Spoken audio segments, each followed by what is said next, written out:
Adrian, what are you waiting for? Give her the divorce papers. Sign them. What is this? You were never suitable for the Sinclair family. You came from nothing. You embarrassed our family. You never belonged in our world. Sabrina is everything I've ever wanted. She'll be the perfect Mrs. Sinclair. The sharp sound of papers slamming onto the hospital tray made every nurse in the room freeze. Naomi Brooks instinctively tightened her arms around her newborn twins. Noah stirred softly against her chest while little Nora let out a sleepy cry. Only 4 hours had passed since she had endured one of the hardest deliveries of her life, and her body still trembled with exhaustion. She slowly lifted her eyes. Standing beside her hospital bed was her husband, Adrian Sinclair. His tailored navy suit looked untouched, as though he had come from a business meeting instead of the maternity ward. There wasn't a flower in his hand. There wasn't even a smile. Instead, there was a thick envelope. Behind him stood his mother, Vivian Sinclair, wearing an expensive cream-colored dress and a look of complete disgust. Beside Vivian stood Sabrina Hale, the woman Naomi had seen appearing more and more often around Adrian's office events. Sabrina folded her arms confidently. Vivian's lips curled into a satisfied smile. Naomi's heartbeat slowed. She already knew something terrible was coming. Adrian pushed the envelope closer. Sign them. Naomi looked down. Divorce papers. Her fingers froze. A long silence filled the room. Finally, she looked back at him. You brought divorce papers. Her voice cracked. To the hospital? Adrian didn't blink. Our marriage ended a long time ago. Naomi swallowed painfully. I just gave birth to our children. Our children deserve stability. Adrian replied coldly. Not a marriage built on obligation. Vivian stepped forward before Naomi could answer. I warned my son from the beginning. Her sharp eyes swept across Naomi. You were never suitable for this family. Naomi remained quiet. Vivian continued. You came from nothing. You embarrassed our family. You never understood our lifestyle. Sabrina smiled as if she were enjoying every second. Then she leaned closer to Adrian and gently rested her hand on his arm. Adrian has been unhappy for years. Naomi looked from Sabrina to her husband. So, she spoke barely above a whisper. You brought her here? Sabrina answered before Adrian could. I thought honesty was better than secrets. Naomi stared at her. You think this is honesty? Sabrina shrugged. I think it's reality. One of the nurses couldn't stay silent. Excuse me. This patient has just delivered twins. She needs rest. Vivian shot the nurse an icy glare. This is a family matter. The nurse looked toward Adrian. Sir, perhaps this discussion can wait. It can't, Adrian replied. I have another meeting. Naomi let out a soft laugh. Not because anything was funny, because the pain had become too heavy for tears. A meeting. She looked down at Noah and Nora. Our children are only a few hours old. You couldn't wait one day? Adrian's expression remained unchanged. The documents have already been prepared. Naomi slowly lifted one of the pages. Her eyes moved across every paragraph. Child support. Confidentiality. Property division. No mention of the sacrifices she had made. No mention of the years she spent supporting Adrian while quietly building solutions for companies from home. Nothing. Vivian crossed her arms. Sign them and leave gracefully. Naomi finally looked up. Gracefully. Vivian nodded. You'll receive enough money to live comfortably. Sabrina smiled. You should be grateful. Naomi couldn't believe what she was hearing. Grateful? For what? For being replaced? Sabrina rolled her eyes. Don't make this dramatic. Naomi looked directly at Adrian. Did you know she would speak to me like this? I don't control what other people say. That answer hurt even more than the divorce papers. Naomi slowly placed the documents back onto the tray. I stood beside you when your company nearly collapsed. I sold my mother's jewelry to help you. I spent nights helping you prepare presentations. I believed in you when nobody else did. Adrian finally answered. And I appreciate everything you've done. Naomi stared at him. You appreciate it? Her voice rose for the first time. You come into the maternity ward with your mistress and your mother while I'm holding our newborn babies. And you call that appreciation? The babies began crying. Naomi immediately held them closer. I'm sorry, she whispered to them. I'm so sorry. The nurse gently adjusted the blankets around the twins. Vivian sighed impatiently. This emotional performance changes nothing. Naomi slowly turned toward her. Performance? Vivian nodded. You always wanted sympathy. Naomi's eyes filled with tears. No, I wanted a family. Vivian laughed softly. A family? You should have remembered your place. Adrian picked up a pen. Just sign. Naomi looked at the pen, then at Adrian, then at her babies.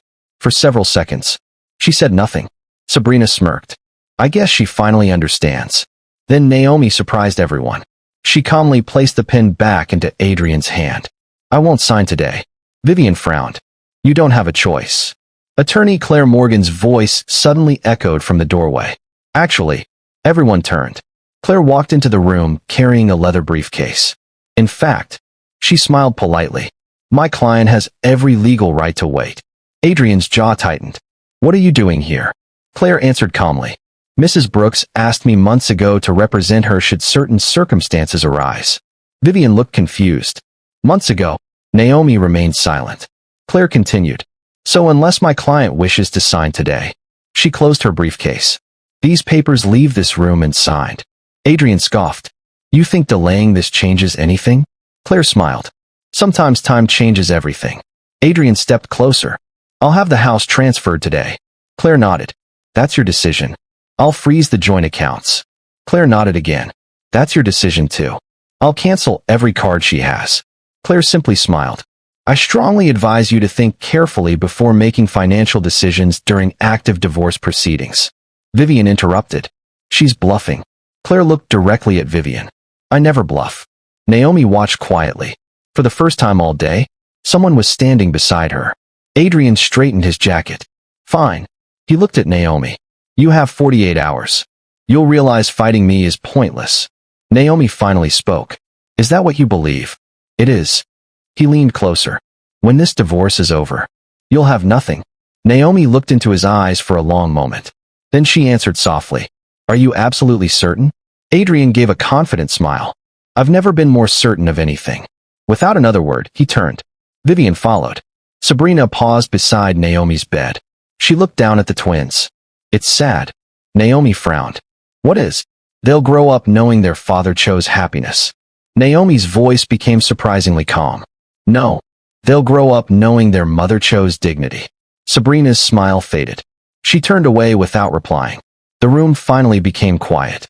Naomi stared at the closed hospital door. Her hands trembled. The tears she had been holding back finally came.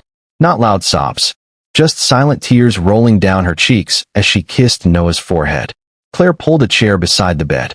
You don't have to be strong every second. Naomi shook her head. I wasn't crying because he left. Claire gently asked. Then why? Naomi looked down at her sleeping twins. I'm crying because one day they'll ask me why their father walked away on the day they were born. Claire reached into her briefcase. I have something to show you. Naomi looked up. Claire slid a sealed folder across the bed. It's time. Naomi looked at the familiar confidential documents inside. The documents that no one in the Sinclair family knew existed. Her breathing steadied.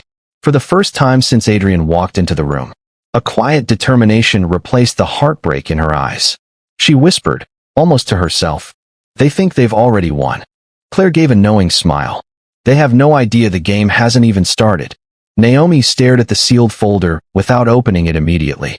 Her hands rested gently on Noah and Nora as they slept peacefully beside her. For a brief moment, she wished none of this had happened.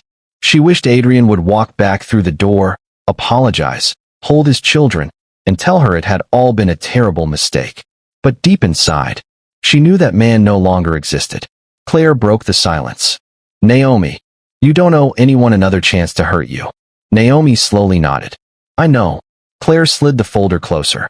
Then it's time to protect yourself. Naomi opened it carefully. Inside were contracts, patent registrations, licensing agreements, development records. Every document she and Claire had spent nearly 3 years preparing. Claire smiled gently. Everything is exactly where it should be. Naomi exhaled. He never suspected anything. Claire chuckled softly. He never asked. Naomi looked toward the window.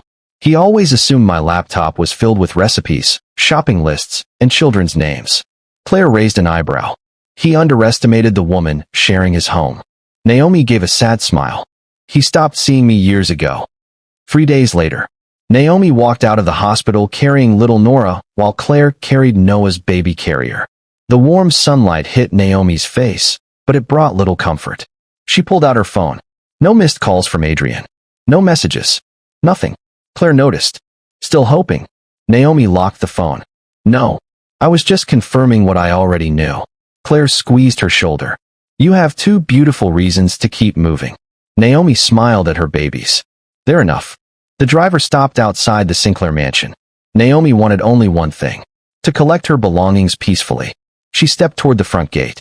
Before she reached the entrance, two security guards blocked her path. Good afternoon, Mrs. Brooks. She nodded politely.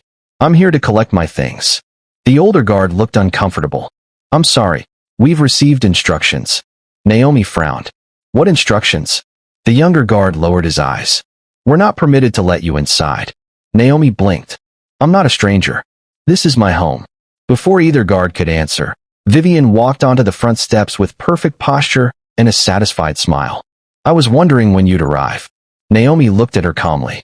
I'm here for my belongings. Vivian folded her arms. This is no longer your residence. My clothes are inside. My children's things are inside. My personal documents are inside. Vivian shrugged. They've already been packed. Naomi looked hopeful. Good. Then I'll collect them. Vivian smiled. They've been placed in storage. Where? You'll find out after the divorce. Claire stepped forward. Mrs. Sinclair. Refusing access to personal property during ongoing legal proceedings is a serious mistake. Vivian laughed. You lawyers always enjoy making threats. Claire remained composed. I don't make threats. I explain consequences. Vivian ignored her. Instead, she looked directly at Naomi. You should have signed. Naomi asked quietly. Did Adrian approve this? Vivian answered without hesitation. My son finally understands that kindness only creates entitlement. Naomi stared at the mansion. Years of memories flashed through her mind. Decorating the nursery, cooking birthday dinners, working late nights at the dining table while Adrian slept upstairs. Now, she wasn't even allowed through the gate. Little Noah suddenly began crying. Naomi gently rocked him. It's okay. Mommy's here. Vivian rolled her eyes. Always the victim. Naomi slowly lifted her phone. She pressed one button. The camera started recording. Vivian frowned. What are you doing? Naomi answered honestly. Keeping records. Vivian's confident smile disappeared for a second. Then she forced another smile. Record whatever you like. It won't change anything. Claire quietly whispered. It already has. Vivian didn't hear her. Naomi looked at the guards. I'm not angry with either of you. I know you're following orders. The older guard looked ashamed. I'm truly sorry, ma'am. Naomi nodded. I know. She turned around. Without shouting. Without arguing. Without begging. She simply walked away. Vivian watched her leave. See, I told Adrian she'd eventually accept reality. Claire glanced back one last time. No, you've mistaken peace for surrender. Inside Adrian's downtown office, laughter echoed through the conference room. Champagne glasses clinked together. Sabrina smiled as Adrian wrapped an arm around her waist. Congratulations, one executive said. I hear the divorce is almost finished. Adrian smirked. It'll be finalized soon. Another executive laughed. So freedom suits you. It certainly does. Sabrina leaned closer. And now we can finally stop hiding. Everyone laughed. Only one man remained quiet. Oliver Grant, the company's senior financial officer. He cleared his throat. Adrian, have all legal risks been reviewed? Adrian waved dismissively. My lawyers handled everything. Oliver frowned. What about Mrs. Brooks? Adrian chuckled. What about her? I've heard she consulted an attorney months ago. Adrian shrugged. So? Oliver looked uneasy. Successful people usually prepare before they act. Adrian laughed. Oliver, Naomi isn't some business mastermind. She's emotional. She'll take the settlement. Oliver wasn't convinced. I hope you're right. Meanwhile, Claire's office remained unusually quiet. Naomi gently placed both babies in twin bassinets beside the sofa. Claire spread dozens of documents across the conference table. Let's review everything. Naomi nodded. Claire pointed toward one contract. Your algorithm. Naomi smiled faintly. Project Atlas. Claire nodded. The development records are complete. The patent registrations are complete. The source code timestamps are complete. The licensing agreement is waiting for your final signature. Naomi looked at the number printed across the contract. Her breathing slowed. $1.2 billion. Claire smiled. They increased the offer yesterday. Naomi looked stunned. They accepted? They didn't just accept. They competed against each other. Naomi couldn't believe it. After all these years. Claire smiled proudly. You solved a problem multinational shipping companies have struggled with for decades. You earned every dollar. Naomi looked down. I wanted to tell Adrian. Claire raised an eyebrow. When? The night they sent the first offer. What stopped you? Naomi's eyes became distant. He canceled dinner. He said he was too busy. Claire remained silent. Naomi gave a painful smile. The next week. He forgot our anniversary. Claire sighed. And after that, Naomi looked at the twins. I stopped trying. Claire gently closed the contract. His ignorance doesn't reduce your achievement. Naomi nodded slowly. It just makes it sad. Claire slid another document toward her. The prenuptial agreement. Naomi smiled. He laughed when I insisted we sign one. Claire laughed softly. He didn't even read half of it. He skipped straight to the financial section. Naomi nodded. He said. She imitated Adrian's confident voice. I trust you completely. Claire smiled knowingly. He should have trusted paperwork instead. Naomi signed the final licensing document. Claire immediately extended her hand. Congratulations. You've officially completed the largest software licensing agreement of your career. Naomi looked overwhelmed. Not excited. Not proud. Just relieved. My mother would have been happy. Claire smiled warmly. She would have been incredibly proud. Suddenly, Claire's assistant rushed into the office. Claire stood. What happened? The assistant handed over a tablet. You need to see this. Claire opened the video. A business interview filled the screen. Adrian sat confidently before reporters. One reporter smiled. Mr. Sinclair, investors are excited about your company's next-generation logistics platform. Adrian grinned. They should be. It'll redefine global supply chain management. Naomi's expression changed instantly. Claire looked at her. What's wrong? Naomi's voice became dangerously quiet. Those aren't his words. Claire frowned. What do you mean? Naomi stared at the screen. He just described my algorithm. The room fell silent. Claire replayed the interview. Every sentence, every feature, every capability. It matched Naomi's confidential invention almost word for word. Claire slowly lowered the tablet. Then she smiled. Not because it was funny, because Adrian had just handed them something priceless. Evidence. Claire immediately made several copies of the interview. She looked at Naomi with calm confidence. He just publicly claimed technology that doesn't belong to him. Naomi remained silent. Claire continued. And he did it on camera. Naomi slowly shook her head. I never wanted this. I only wanted my family. Claire's expression softened. I know. But he chose this path. And now he'll have to answer for it. Within 48 hours, Adrian's legal team filed a lawsuit. They claimed Naomi had secretly developed the software using Sinclair Global's resources. They demanded ownership of the algorithm. They accused Naomi of hiding marital assets. They even requested temporary custody of Noah and Nora, arguing that Naomi's legal battles would make her an unstable mother. When Naomi finished reading the documents, her eyes filled with tears. They're trying to take my babies. Claire leaned forward. They're trying. They won't succeed. Naomi looked up. Promise me. Claire reached across the desk. I promise. News spread quickly. Business blogs began reporting that Sinclair Global was involved in a billion-dollar intellectual property dispute. Investors grew nervous. Employees whispered in hallways. Board members demanded answers. Still, Adrian walked through the company as though nothing had changed. Sabrina smiled proudly beside him. You've got this. Adrian smirked. Naomi doesn't stand a chance. Oliver Grant approached carefully. Adrian, we've received requests from investors asking for documentation proving ownership of the software.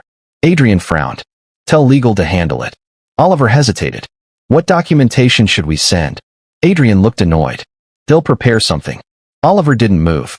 Do we actually have development records? Silence. Source code. Silence. Patent filings? Adrian's confidence cracked for the first time. We'll figure it out. Oliver quietly walked away. His heart sank. Court day finally arrived. Every seat inside the courtroom was filled. Journalists waited outside. Business analysts whispered predictions. Vivian entered wearing an expensive designer suit. She looked at Naomi with open contempt. I hope you've prepared yourself for disappointment. Naomi simply smiled politely. I came prepared. Sabrina leaned close to Vivian. She still thinks she can win. Claire overheard them. No. My client doesn't think.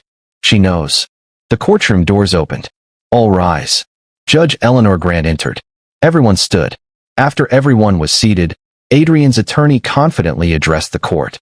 Your Honor, Mrs. Brooks deliberately concealed valuable marital assets while benefiting from Sinclair Global's infrastructure. He continued for nearly 30 minutes. Charts, accusations, speculation, assumptions. Finally, he sat down confidently. Judge Grant looked toward Claire. Counselor.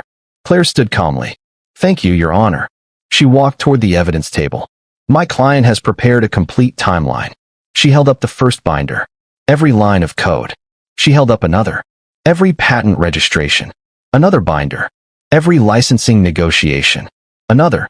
Every independent witness. Another. Every financial transaction. The courtroom became noticeably quieter.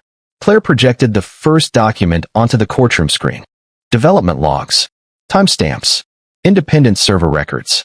Every entry dated years before Sinclair Global ever discussed similar technology. Adrian shifted uneasily. Claire displayed another document. The patent registration. Filed solely under Naomi Brooks. Months before the marriage. Another screen appeared. Emails between Naomi and international technology firms. Another. Signed confidentiality agreements. Another. Cloud storage records. Every file matched. Claire then turned toward Adrian. Mr. Sinclair, you stated publicly that your company developed this technology. Can you identify a single engineer who worked on it? Adrian hesitated. Our research department. Claire interrupted. Name one. Silence. She asked again. Can you produce one draft? Silence. One design notebook? Silence. One source code file? Silence. The courtroom grew so quiet that even the reporters stopped typing.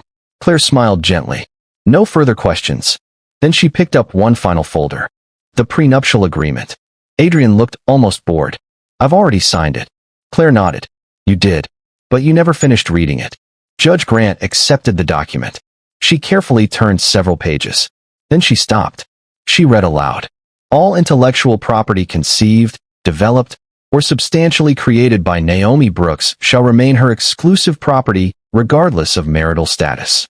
Any attempt to claim, transfer, restrict, or profit from said property without written authorization shall constitute material breach and financial misconduct. The courtroom froze. Claire added, Please continue, Your Honor. Judge Grant nodded. Should either party engage in financial coercion, unlawful restriction of property, retaliatory account freezes, or interference with the other party's professional activities, the injured party shall be entitled to full legal remedies, reimbursement, attorney fees, and additional equitable relief deemed appropriate by the court. Vivian's confident smile disappeared. Sabrina stared at Adrian in disbelief. Judge Grant removed her glasses. Mr. Sinclair, did you read this agreement before signing it? Adrian swallowed. No, Your Honor. The judge nodded slowly. I thought as much. Claire wasn't finished. She played hospital security footage. The video showed Adrian serving divorce papers just hours after Naomi had given birth. Gasps echoed through the courtroom. Another video appeared. Vivian refusing Naomi access to the family home. Another. Bank records showing frozen accounts. Another. Recordings of insults, threats, humiliation. Every piece fit together. Not one accusation. Only evidence. Judge Grant looked toward Adrian. Do you dispute the authenticity of these recordings? His attorney quietly answered. No, Your Honor. The judge leaned back. The pattern is unmistakable.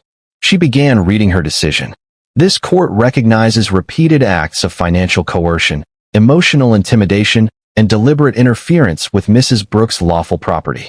She continued. The intellectual property remains the sole ownership of Naomi Brooks. The licensing agreement remains entirely hers. Mr. Sinclair's claims are dismissed with prejudice. The temporary custody request is denied. Primary custody shall remain with Mrs. Brooks. Mr. Sinclair is ordered to reimburse legal expenses and compensate damages arising from unlawful financial interference. A heavy silence settled over the courtroom. Adrian lowered his head. Vivian looked completely stunned. Sabrina quietly picked up her handbag. Without saying a word, she walked out. She didn't even look back. Outside the courthouse, cameras flashed from every direction. Reporters rushed forward.